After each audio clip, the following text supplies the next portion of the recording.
पासवर्डको लागि यहाँ इम्पोर्ट गर्नुपर्ने हुन्छ सुरुमा गेट पास फर्स्ट अनि इम्पोर्ट गरिसकेपछि हामीले जसरी इनपुट लिन्छौँ नि त्यसरी यसमा गेट पास भन्ने हुन्छ जस्तै pwd equals to get pass dot get pass enter the password हजुर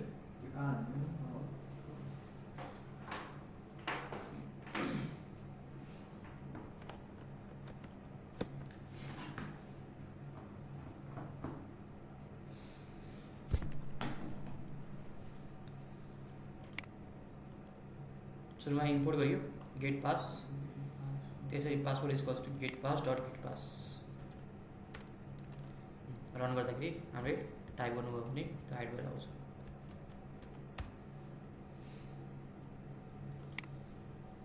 त्यो लास्टमा हाल्दैन नि त्यो साइनको अगाडि के प्रिन्टको अगाडि लास्टको प्रिन्टको अगाडि हाल्दैन हुन्छ हैन कि पासवर्ड हाल्नेको अगाडि हाल्नु पर्यो त्यो त जहाँ राख्यो भने अब कसरी फर्म गर्नुभएको छ त्यो अनुसार गर्नु पर्यो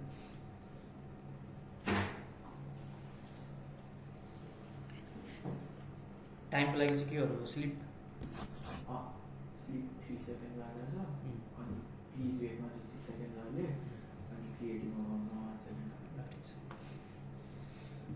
त्यसो भए अब हामीले चाहिँ यसमा हिजो कहाँसम्म पढ्यो फङ्सन्समा ल्याम्डा फङ्सन हामीले हिजो पढ्दै थियौँ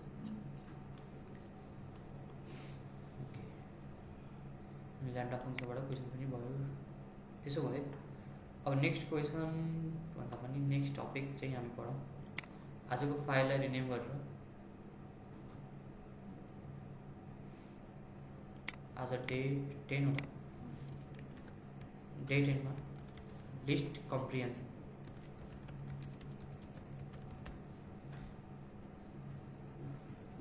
.ipynb और लिस्ट कम्प्रिहेन्सन भनेको चाहिँ concise way to define list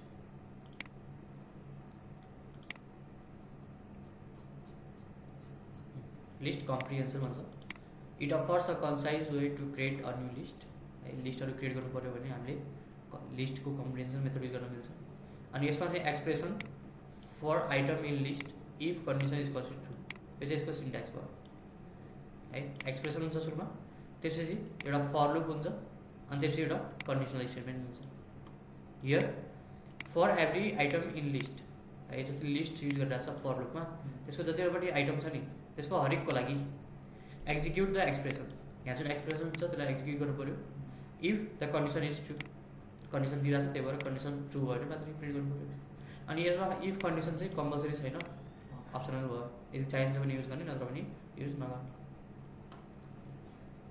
त्यो भयो अब यसमा इक्जाम्पल गरौँ एक दुईवटा list comprehension RS equals to एउटा bracket print x for x in कुनै पनि ओड हुनसक्छ हेलो नेपाल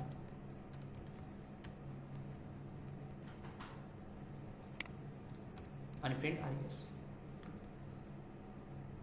यो भनेपछि लिस्ट कम्प्रिहेन्सनबाट चाहिँ हामी एउटा लिस्ट क्रिएट गर्दछौँ त्यसको भित्रको हरेक लिटर्सलाई एउटा लिस्टमा कन्भर्ट गर्नुभयो कन्डिसन चाहिन्छ भने कन्डिसन लगाउन मिल्छ हामीले है जस्तै कन्डिसन्स हामीले के दिन मिल्छ भन्दाखेरि अब यसमा त हाम्रो स्ट्रिङ भयो स्ट्रिङमा अब कन्डिसन के दिने if x is x dot upper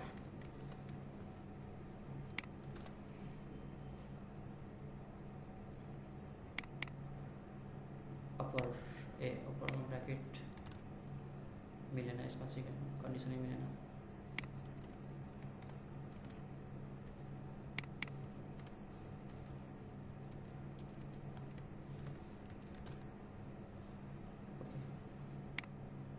लोवरमा चाहिँ जति पनि लोवर केसहरू हुन्छ त्यो सबै आउनु भयो त्यसै गरी अप्पर केस पनि आउनु पर्ने हो हाम्रो अप्पर केस छ यसमा यु टिपी इआर अप्पर केसमा यो आइरहेको छ। अनि यसमा स्ट्रिङ पनि आइरहेको छ है, किनकि स्ट्रिङ चाहिँ दुईटैमा भयो। यो भयो एउटा लिस्ट कम्प्रिहेन्सनको इक्जाम्पल। त्यसै गरी अब यसमा चाहिँ हामीले के गर्नु मिल्छ भन्दाखेरि एक्सप्रेसनहरू दिनु मिल्छ। यो त जस्ट एउटा ओभर मात्रै भयो है, स्टेटमेन्ट भयो। एक्सप्रेसन चाहियो भने हामीले RES2 इक्वल्स टु एउटा लिस्ट x को पावर 2 रिटर्न गर्नु पर्यो फर x इन कुनै पनि एउटा लिस्ट हुनसक्छ, लिस्ट 1। अनि लिस्ट 1 चाहिँ हामीले आफै डिफाइन गर्नु पर्यो, एउटा लिस्ट 1 2 3 4 5 1 2 3 4 5 यो चाहिँ एउटा लिस्ट भयो। अनि लिस्टमा एउटा RES2 डिफाइन भइरहेको छ। अनि प्रिन्ट गर्नु पर्यो RES2, त्यो नम्बर्सको स्क्वायर नम्बर प्रिन्ट भइरहेको छ। अब यसमा हामीले के गर्नु मिल्छ भन्दाखेरि इफ कन्डिसन दिनु मिल्छ। इफ त्यो नम्बर चाहिँ के छ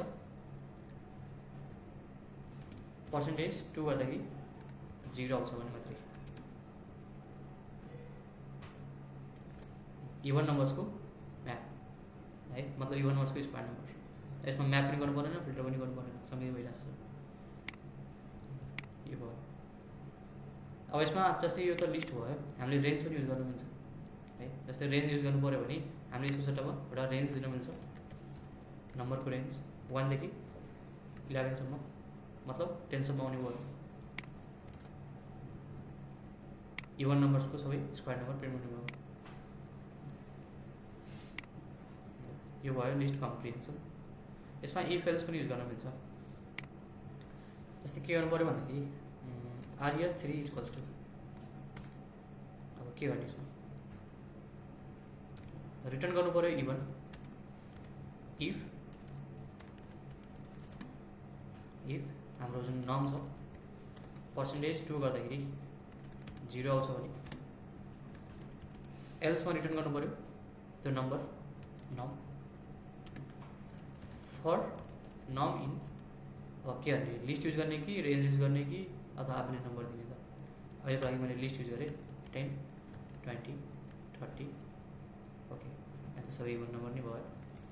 10 11 12 13 14 15 त्यो लिस्टबाट चाहिँ हामीले कन्डिसन चेक गर्नु पऱ्यो, प्रिन्ट गर्नु पऱ्यो RES3।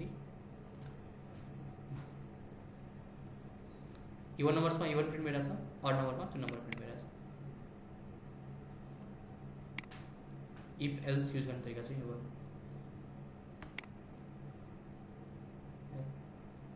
यो भयो हाम्रो लिस्ट कम्प्रिहेन्सन युज गर्ने तरिका।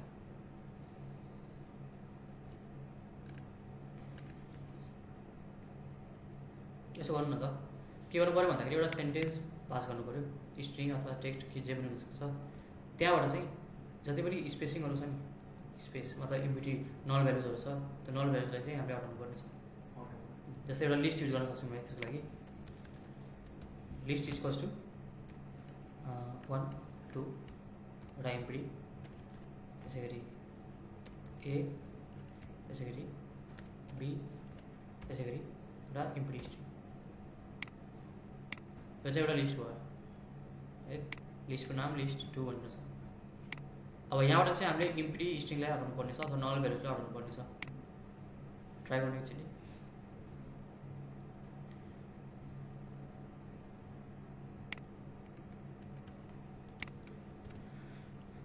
यो दुईवटा क्वेसन एकचोटि ट्राई गरौँ।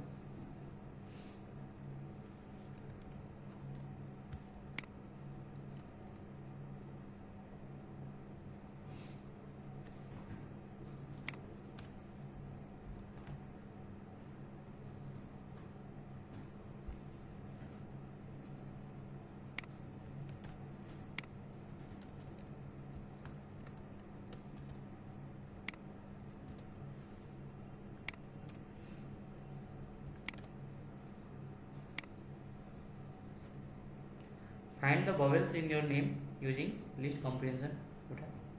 And find the number of vowels and consonant in your name using list comprehension.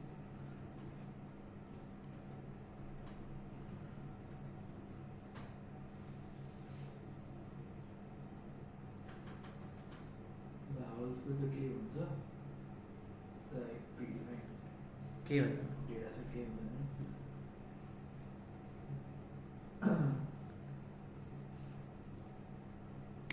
अघिल्लो क्वेसनमा चाहिँ हामीले यसरी पनि गर्न मिल्छ है, सिधै एक्स मात्रै राखेर पनि गर्न मिल्छ। इफ एक्स भन्नुको मतलब यदि एक्सको भ्यालु छ भने मात्रै प्रिन्ट गर्ने, नत्र भने नगर्ने। के भन्नु? जस्तै इफ एक्स भन्ने कन्डिसन छ नि त, यसमा चाहिँ हामीले कन्डिसनमा के भयो भन्दाखेरि एक्सको भ्यालु छ भने मात्रै प्रिन्ट गर्ने, इम्प्टी छ भने प्रिन्ट नगर्ने, त्यसरी पनि गर्न मिल्छ।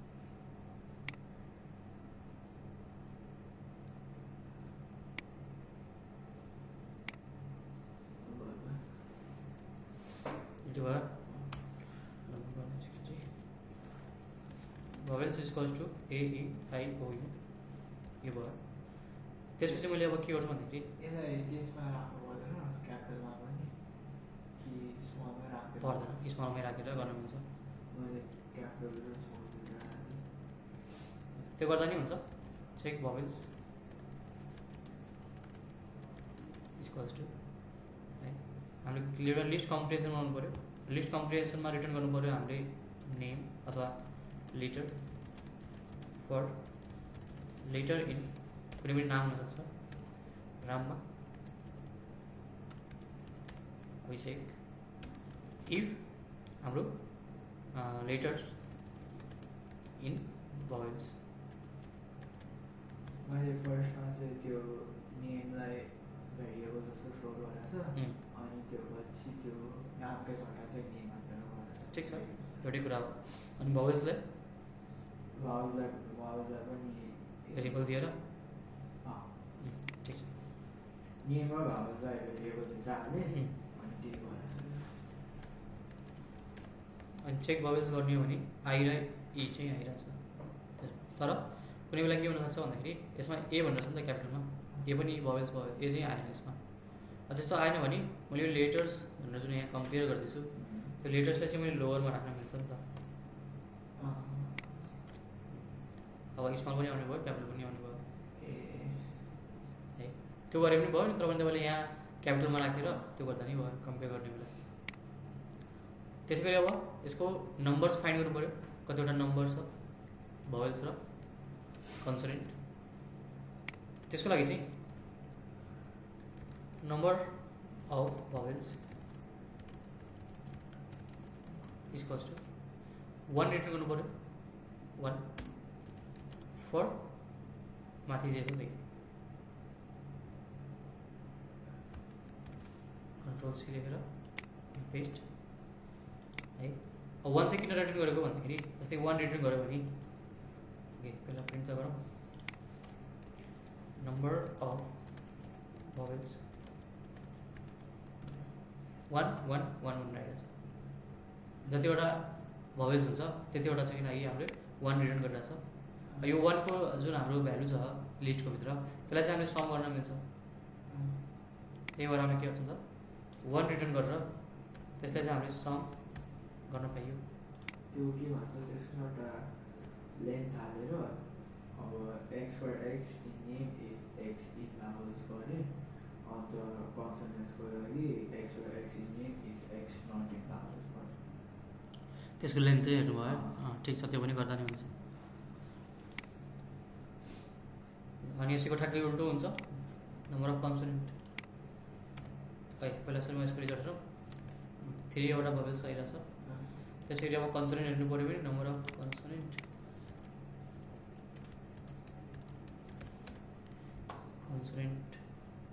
अब यहाँ नट इन vowels, अनि यसलाई प्रिन्ट गर्नु पऱ्यो 4 वटा कन्सोनेन्ट। यसै गरी चाहिँ हामीले लिस्ट कम्प्रिहेन्सनको टपिक युज गर्नुपर्ने।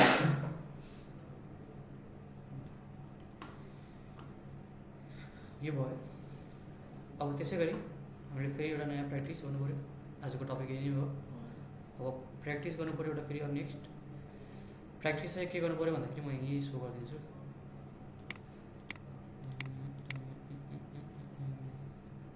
डेस्कटप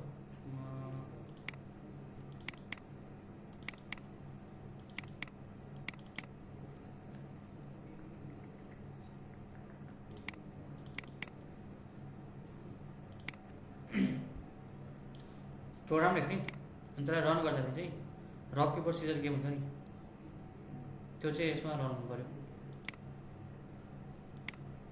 त्यसमा अहिले सुरुमा के आइरहेछ त भन्दाखेरि enter a choice rock paper scissor. जस्तै चोइसमा मैले जे पनि लेख्न मिल्छ नि त चोइस त, त्यो लेख्यो भने invalid choice please enter the rock paper scissor rock, both player selected rock, it is a tie. अब त्यसमा के आउँछ भन्ने कुरा मलाई पनि थाहा हुँदैन। फेरि rock, computer choose scissor, you choose rock, you win. फेरि पेपर इनभ्यालिड, ओके पेपरको स्पेलिङ PPER भन्नु रहेछ यसमा। Computer choose rock, you choose paper, you win. फेरि पेपर कम्प्युटर चुज, यसमा पनि मैले नै जितेँ। अब चाहिँ कम्प्युटर विन भयो। अब कम्प्युटरले के चुज गर्छ भन्ने कुरा भयो, त्यो चाहिँ ऱ्यान्डमली आफै आउँछ, हामीले चुज गर्न पाएन। त्यो चाहिँ यसरी हामीले काम गर्न सकिन्छ। ट्राई गर्नु एकचोटि। अनि यसमा पनि टाइमको कुराहरू युजहरू यसमा त युज भएको छैन, टाइमहरू सो गर्न सकिन्छ। रिजल्ट सो गर्ने बेला 1 सेकेन्ड, धेरै त नभए पनि 1 सेकेन्डको लागि। अनि क्लोज गर्नु पऱ्यो भने यो त प्ले भइरहन्छ नि त नन स्टप। क्लोज गर्नु पऱ्यो भने जबसम्म मैले स्टप राख्दैन तबसम्म क्लोज हुँदैन, गेम ओभर।